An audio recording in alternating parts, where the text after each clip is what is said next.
arwah bayi dan anak kecil yang meninggal. Assalamualaikum warahmatullahi wabarakatuh. Rasulullah Shallallahu Alaihi Wasallam menggambarkan mereka dalam dua kelompok.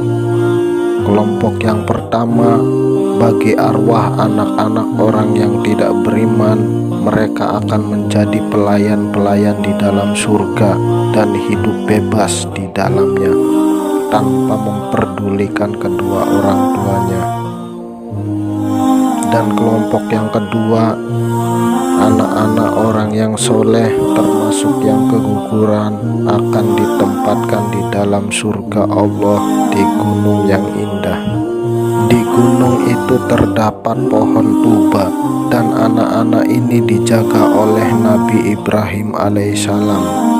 Mereka senantiasa berada dalam kekenyangan dan tidak pernah berasa haus.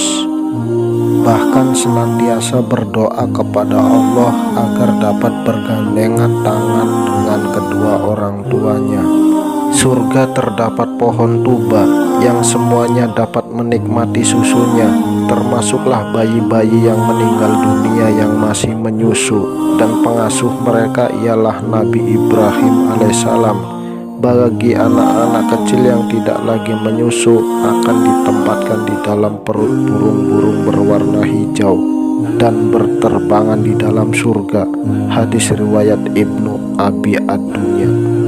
Dalam hadis lain juga dijelaskan, sungguh anak keturunan dari kaum muslimin masuk surga. Ibrahim alaihissalam akan mengasuh mereka. Hadis riwayat Ahmad, Al-Hakim, dan Ibnu Hibban.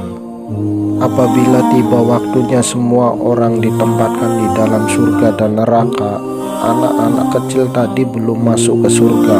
Apabila diminta oleh malaikat untuk memasuki surga, mereka menjawab, kami tidak akan masuk surga selagi tidak bertemu dengan ibu dan bapak kami. Kami ingin masuk ke surga bersama mereka. Apabila malaikat memberitahu anak-anak itu bahwa orang tua mereka berada di neraka, mereka terus menangis. Jika di dunia kami tidak sempat bersama ibu dan bapak kami, kenapa di akhirat juga kami tidak boleh bersama mereka? Izinkan kami memberi syafaat kepada ibu dan bapak kami agar kami masuk ke dalam surga Allah. Mereka terus-terusan menangis sehingga turunlah rahmat Allah, dan kemudian memerintahkan malaikat supaya mengambil kedua orang tuanya kepada anak-anak ini yang sedang berada di dalam neraka. Dengan syafaat yang diberikan olehnya, lalu dibawalah masuk kedua ibu bapaknya bersama anak-anak mereka ke dalam surga. Mereka memegang tangan ibu dan bapak mereka penuh kegirangan menuju ke surga Allah. Abu Hasan berkata, aku pernah berkata kepada Abu Hurairah radhiyallahu anhu, dua putra saya telah meninggal.